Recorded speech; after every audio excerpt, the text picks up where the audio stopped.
We're going to be moving to England. We're going to look a little bit at what counted as Renaissance architecture in England, and then we're going to look at the English Baroque. There's a strong connection between these European ways of thinking and developments that go on in England. Before we talk about the English Baroque, I think we need to mention for a moment the strongest figure in the English Renaissance, and that's Inigo Jones. Inigo Jones is credited really with being a one-man show when it comes to the Renaissance, and a lot of that had to do with the fact that he tried to connect as directly as possible with things that were going on in Europe. He traveled. He went to Italy. He looked at developments that were going on there, like Palladio, like Bramante, like Giulio Romano. He went to the Forum. He measured things. He studied antiquities, but he also looked very closely at the works of Italian architects. He learned Italian. He had a copy of Palladio's 4 books of architecture, and he took extensive notes in the margins. Inigo Jones is bringing Palladio back to England, and he's doing so with a, I think, incredibly good eye for what's interesting about Palladio. Many people look at Palladio and they take this super modern attitude toward it and rationalize it so that it simply becomes a diagram. And I think the things that Inigo Jones took from Palladio had to do with things like the muscularity of the orders or the exaggerated proportions of cornices or moldings. So that I think you get a very robust architecture out of Inigo Jones. This is Inigo Jones's Queen's House in Greenwich, just outside of London. It was originally commissioned by James I for his queen, Anne of Denmark, in 1616. But when the Queen died in 1619, work stopped on the house and wasn't picked up again until around 1635, when the new king, Charles I, decided to build it for his queen, Henrietta Maria. You can see how Palladian this is. The plan is almost a perfect square, 115 by 117 feet, and it's the first classical building, or let's say the first consciously classical building, constructed on English soil since Roman times. It really is establishing new terrain and making a strong attempt to connect English architecture to developments that were going on the continent. Very Palladian, square, with some kind of tartan grid, although this tartan grid actually is less striated and more centric than the ones we've seen elsewhere. Palladian in its disposition of parts, and seemingly Palladian in its isolation, as a single villa occupying a really particular site. There's also a very odd thing about the original design of Jones's house, and that is that a road cuts through the middle of it. So this is a little bridge piece, and I find that to be bizarre. If you're going to be the queen and have a house, can't you just put it on either side of the road? It's not a completely unprecedented situation, of course. There is a house by Giuliano da Sangallo in Poggioarcaiano, the Villa Medici, and a similar situation happens. You really have basically a double villa, a bar on one side of the road, a bar on the other side of the road, and a road cutting through it. In his extensive travels through Italy, it could be that Jones encountered this villa and thought it would be a perfect solution for the Queen's house, because although the buildings we have here between the house and the river come after the construction of the Queen's house, there had been an original palace there, the Palace of Placentia, where important monarchs lived, like, say, Queen Elizabeth I, for example. Allowing the house to straddle the road in this very idiosyncratic manner made it possible for the Queen to simultaneously have access to the extensive gardens beyond it and to the palace courtyard in front of it. Very clever, and she could do all of this without crossing the road or being seen by travelers who were traversing the road. The Palace of Placentia was falling into ruin and was ultimately demolished in around 1665. By the way, these buildings that we see here were built a bit later by Sir Christopher Wren and his collaborators, John Vanbrugh and Nicholas Hawksmoor. I looked for images of the Palace of Placentia and could not find a plan, but my suspicion is they were nothing like this. At least they were nothing like this in the way that they inflected toward the location of the Queen's house. This is something we've seen a lot in the Baroque, this kind of telescoping of space, this echeloning forward. And what's, I think, so effective about Wren's plan here is how the Queen's house completes the axis. It's like the cork in a champagne bottle that in its projection outward nonetheless refers to and strengthens the linear source from which it came. It's the same technique we saw with the Greek temple church, the Madeleine Church, at Place de la Concorde. There's an absent center. There's a recontextualization of the Queen's House in the new context of the Royal College. Let's look at this as an example of Palladian architecture. We see a lot of things that we would say are consistent with how Palladio would make a building. For example, we have a kind of tartan grid. We have a basic 9-square organization with support spaces tucked inside. In terms of the elevation, it's fairly good at being Palladian. For example, here is Palazzo Chiericati by Palladio, one of his houses in Vicenza, just at the edge of the town. I think that these two buildings are almost figure ground reversals of each other. If this is wall, wall, wall, wall, wall, columns in the middle, this is columns, columns, columns, columns, wall in the middle. But it's just a kind of imaginative representation of the diagram of Chiericati, a way of making a portico without adding a portico, but understanding the portico as something subtractive within the volumetric block of the building. He's also looking at other Palladio buildings. For example, this is Palladio's Malcontenta, and this is the stair going into the Queen's House over here. He's taking that detail also from a Palladian example. I gotta say, he doesn't quite get the interiors to be as Palladian as I would like them. This is just an example of a Palladian room. It's just a room in the Villa Poiana. And this is a Inigo Jones room. You'd say these rooms have nothing in common, but they sort of have something in common. The proportions are the same. The top of the vault and the length to width ratio are the same, but Inigo Jones just got rid of the vault. Got rid of the vault. There's a kind of austerity in Inigo Jones's handling of Palladio. He's always simplifying, and it could be that he's practicing a bit later. And already some of this desire to purge away the extraneous things in architecture coming into play. And I think that's really clear in this building by Jones, St. Paul Covent Garden. It is, I think, a bizarre-looking building. And what's bizarre about it is, in a sense, it's almost a primitive hut. Palladio talks about the primitive hut in his treatise. So there would have been something in the air about stripping away history and getting to something essential. And you certainly get that here. Look at this. This is wood. These are little slats of wood coming out to support a cornice. These columns have a really exaggerated emphasis that really make them look like they're bulging. I mean, you see this thing, and it really has certain aspects that seem straight out of Palladio's playbook, like, for example, these walls with the arch that pull out from the side and begin to suggest to you that this is not a Roman thing, but this is a dismantling of a block. And I think that the abstract simplicity of it gives it great power. Here it's located on Covent Garden, right over here, in its original condition. And this is what the plan looks like. This is that strange portico. And this is the back elevation, which is almost stranger than the front elevation, in the attitude about the wall as being something really planar. And when you punch through the wall, you get these strong geometrical figures. And I think another thing that Inigo Jones is doing here that's pretty clever is that he's playing with scale in an interesting way. It's a little church. What are you going to do if you have a little church? And I think he correctly realizes that if he glops on the ornament, it will, in fact, diminish the scale of the church, because every little gesture will become smaller and smaller and smaller the more gestures he makes.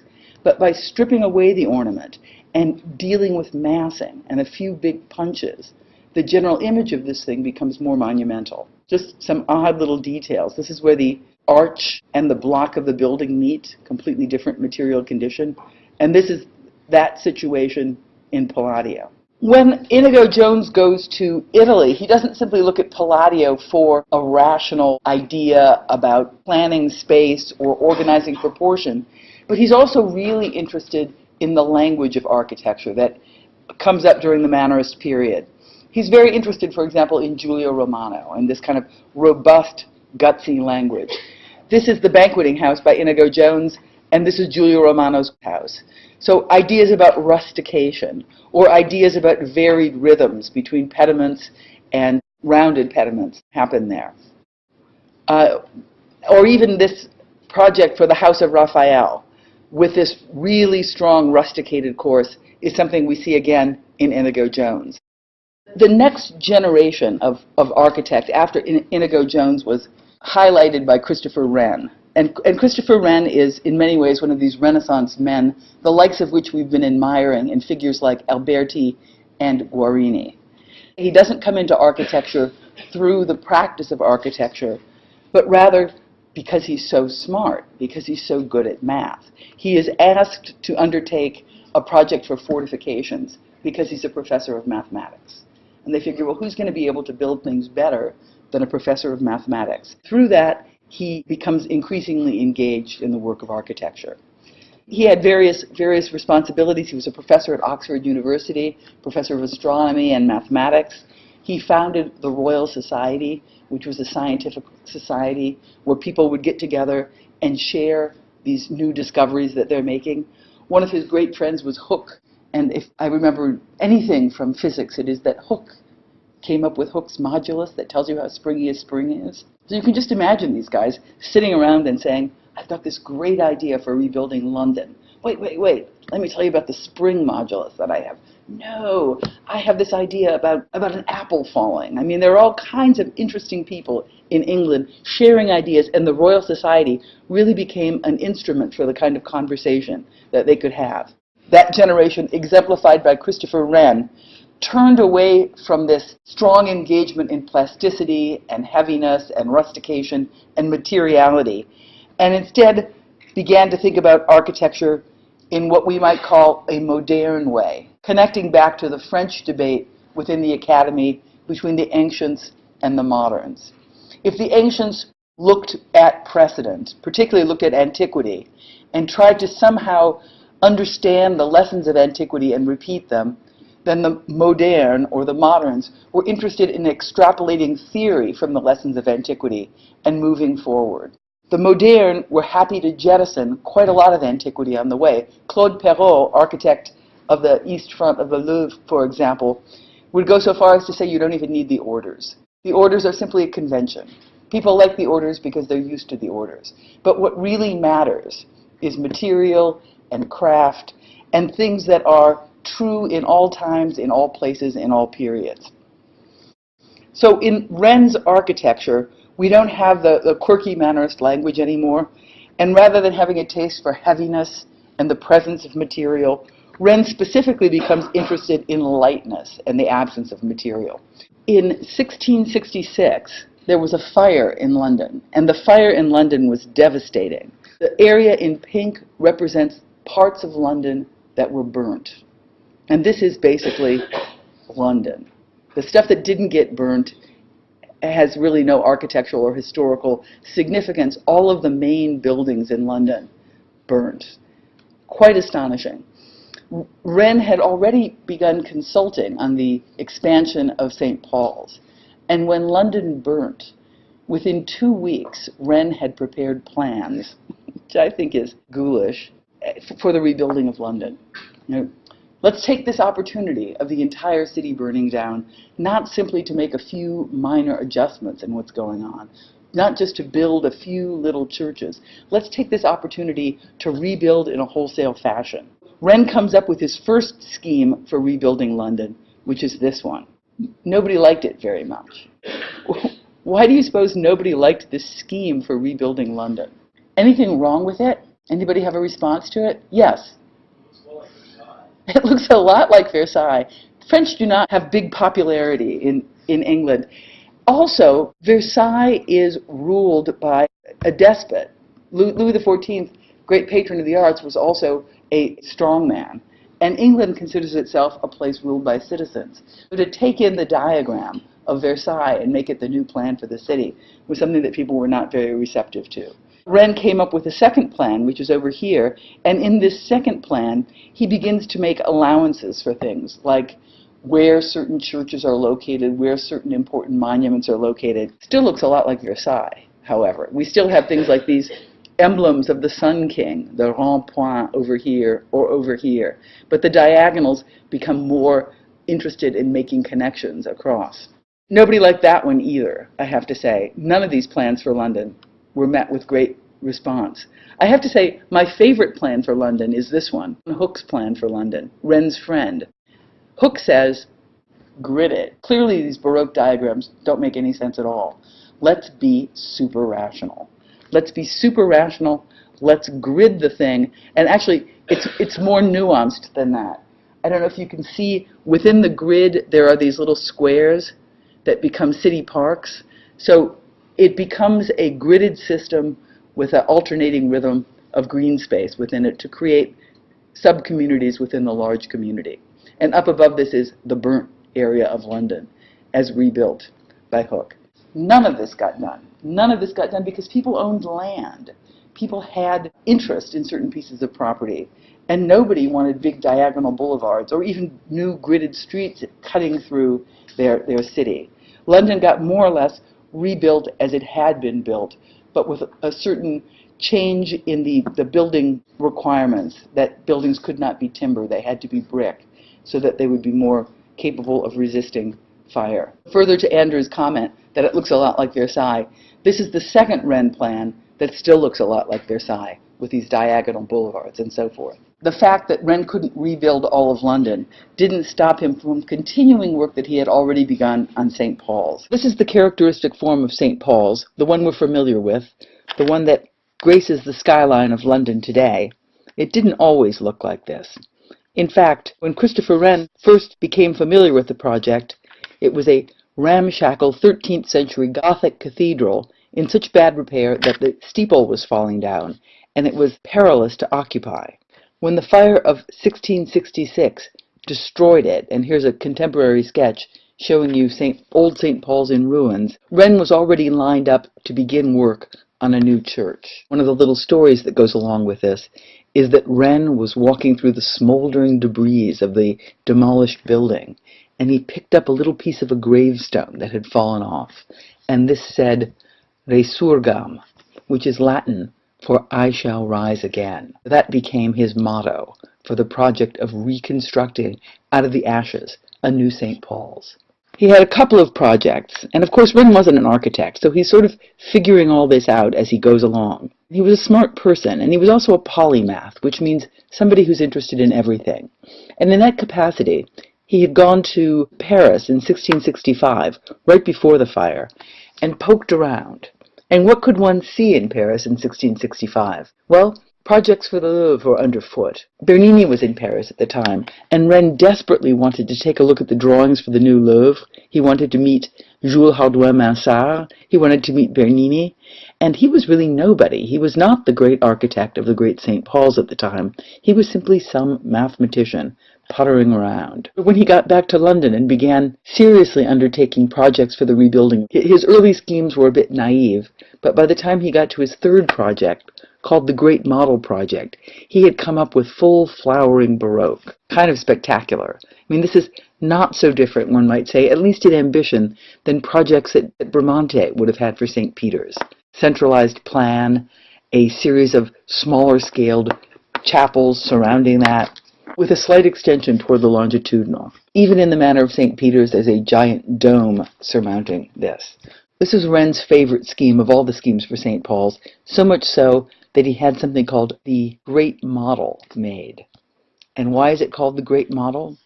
It's called the Great Model because it's a great model, 13 feet tall and 21 feet long. You could open this thing up and stand inside it to experience the space. To Wren's great disgust, this project was rejected as too Romish, which I think probably meant too Roman Catholic-ish, and that they really wanted him to come up with something that was more specifically British. It's heartbreaking because this thing cost a fortune. So this was Wren's next project, called the Warrant Design. Ugh, give me a break. It looks like what Wren is trying to do here is to harness these continental Baroque impulses that are expressed so strongly in the Great Model Plan, and to make something that uses classical language but still reprises a kind of Gothic image. You think back at the image of old St. Paul's Cathedral with a tall, pokey tower in the middle of a Latin cross plan, and the Warrant Design more or less gives you that. And here's a plan for the old St. Paul's. You can see that it is, like many English perpendicular-style Gothic cathedrals, comprised of orthogonal lines with a simple tower at the crossing. The Warrant Design was actually accepted, And Wren undertook to build the warrant design, or at least he promised that he would build this project for St. Paul's. But no sooner did foundations get laid than he began to change the project into the one that we now know, which is a more robust plan.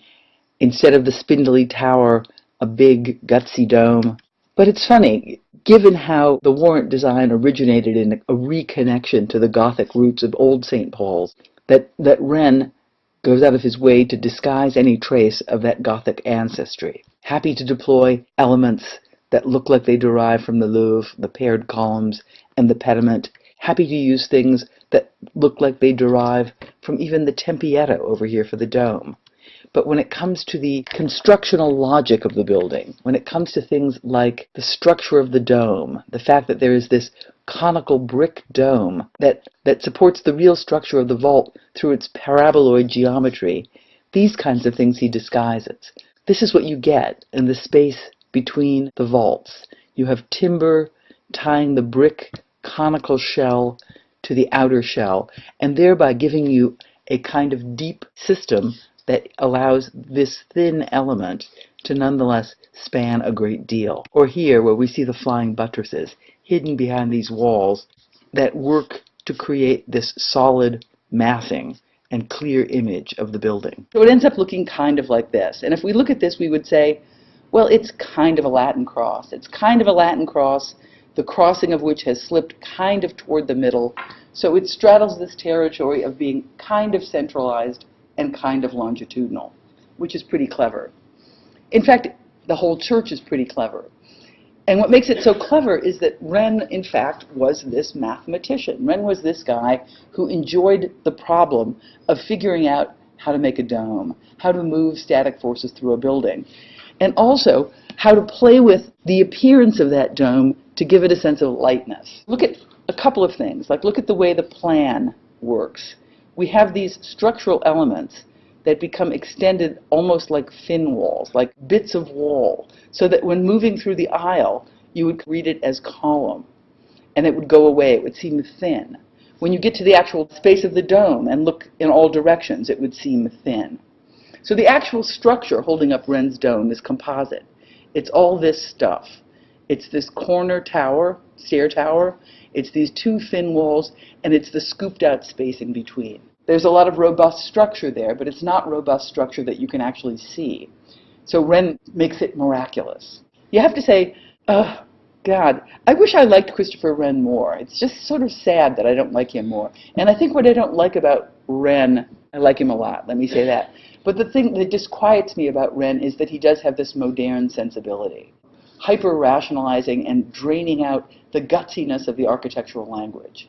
If we admired this rawness in the architectural language in Inigo Jones, you're certainly not getting it here. You get this real delicate language, this real hyper-refinement that, to my own sensibility, is harder to love. So I love the structure, I love the virtuosity of it, but when I actually look at the surfaces, it does not move me. We'll come back to Wren's dome, but I just want to show you a couple of other domes that I think you probably like a lot. Pantheon Dome, Brunelleschi's dome in the cathedral in Florence, and Michelangelo's domes at St. Peter's. These are the three domes that everybody making a dome will have to come to terms with. We saw that the Pantheon Dome had a limited ability to be light and thin because of its geometry as a half circle and because of its nature as a compression dome with these stacked rings that required a continuous perimeter wall. So the kind of dematerialization at the base that Wren succeeds in achieving couldn't happen with that kind of dome. We see here that in the Brunelleschi dome, there's an increased verticality, which is great, because that begins to allow the loads to transfer more directly to the earth. We also see that Brunelleschi has this double dome system going on, so that the two shells work in tandem to create a structure that is stiffer than either one of the two domes would be, or stiffer than that all that material would provide if it was just together without the air in between. And when we get to Michelangelo's dome, we get something that seems to borrow principles from both of these domes. You know, a good Renaissance guy might look at the Brunelleschi dome and say, wow, where's the circle? How come this is not representing the sphere anymore? This is just pointy stuff. This is This is missing the boat. So Michelangelo has a double dome also, and he manages to pump up the top part of the dome and then also flip down the lower part of the dome so that the geometry of the interior dome is more spherical, but the structural value of the dome takes advantage of the increased verticality to do the same kind of work that Brunelleschi is doing here. In addition, Michelangelo begins to deploy a technique begun in a limited way with Brunelleschi, but he really uses it in a wholesale fashion, and that is to add chains. Chains that act in tension to resist lateral thrust, instead of just relying on massive walls to resist thrust and compression. What does our friend Christopher Wren do? Here's his dome. It's a pretty fabulous dome. It's a pretty smart dome. Can we see anything that's going on? For one thing, if you like your circles, he's giving you a pretty spherical appearance of a dome on the inside and a pretty spherical appearance of a dome on the outside. But in between them, he has this kind of conic section holding them together. And this is really smart. The shape of this is the shape, the natural loading of the dome. There is this term catenary, which I will demonstrate to you using this cord. See how it works? This cord is too stiff. It doesn't work very well. But a naturally loaded cable, when you hold it like this, will droop. And the droop is the natural shape of the catenary. And if you were to flip it and make it into an arch, that would be the most efficient shape for the arch. If you were to spin that arch, that would be the most efficient shape for the dome. The geometry of the middle shell that Wren gives you is picking up on the geometry of the catenary and becoming the most efficient shape. Wren is simultaneously doing something incredibly clever in terms of the structure and then hiding it. Pay no attention to the fabulously shaped middle dome. I'm going to just show you these perfect models of the celestial sphere. And he does that systematically, like over here too. This is the nave of St. Paul's. Look what he's got. He uses something that looks very much like a flying buttress that you would have seen in Gothic architecture. But instead of expressing it and deriving a language from these things, he's happy to conceal it. He's happy to give you this sense of lightness. He's happy to give you these elevations that reveal order and clarity and strong geometric forms rather than the dematerialized laciness that you would get from some kind of Gothic envelope. In the same way that he masks the true geometry of the dome with these inner shells. So he's a little bit of a weasel, you would have to say. Or rather, he's not interested in expressing the structure. That's not what he's interested in. The meaning of his building doesn't come from the expression of structure, but through things like proportions, the correct use of the orders, and these very kind of perfect, preloaded with meaning geometries. He puts a magnificent dome, a giant dome, on the crossing of the plan and goes out of his way to make structure seem to disappear. In one sense, he does that by organizing these thin slivers of wall, not so that you read the bulk of the wall, but that you read the thinness of the wall as you progress through the nave, or by conceiving of the structure as this triangular pier, much of which has been evacuated and scooped out. So you get this sense of lightness.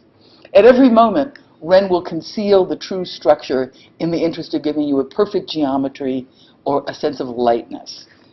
We see here the dome, for example, where Wren, because he's so smart, because he's such a good mathematician, because he's figuring things out in the Royal Society where all the smartest people in England are debating ideas, Wren reinvents the dome, really, and gives us this triple dome, which is tensile in many ways. That lower dome is hung from this middle dome, the geometry of which is derived from the perfect catenary arch.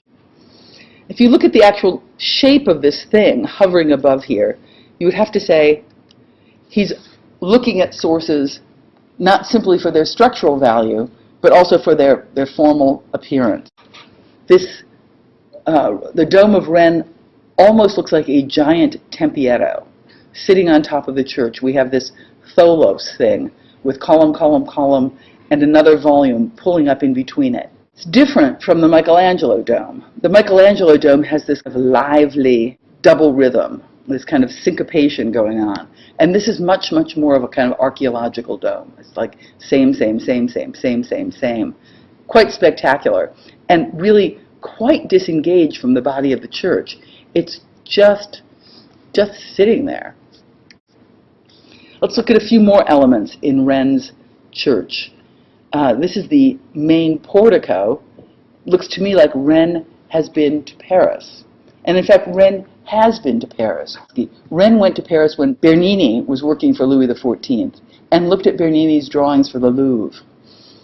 And he came away from Paris having looked at these fabulous curvilinear, muscular drawings of concave and convex volumes popping out of each other, and concluded there are only two correct positions for lines: horizontal and vertical. If you cannot have a horizontal or a vertical line, then it should be at a 45-degree angle. There's a hyper-rationality going on in Rennes.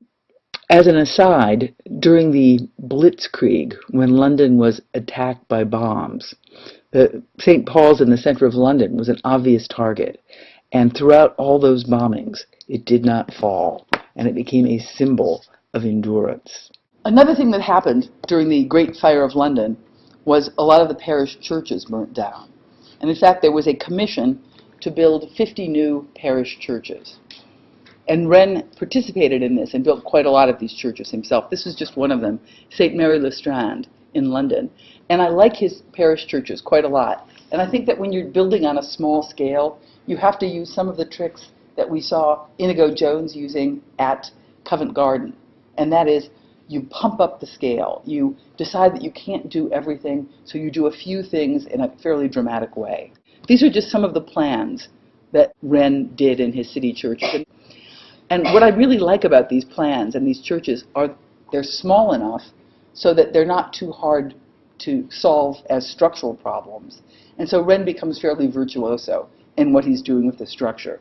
In fact, you look at a lot of these plans and you see things that look like in different fields of columns. Like this could be the structure of a parking garage with column, column, column, column, column.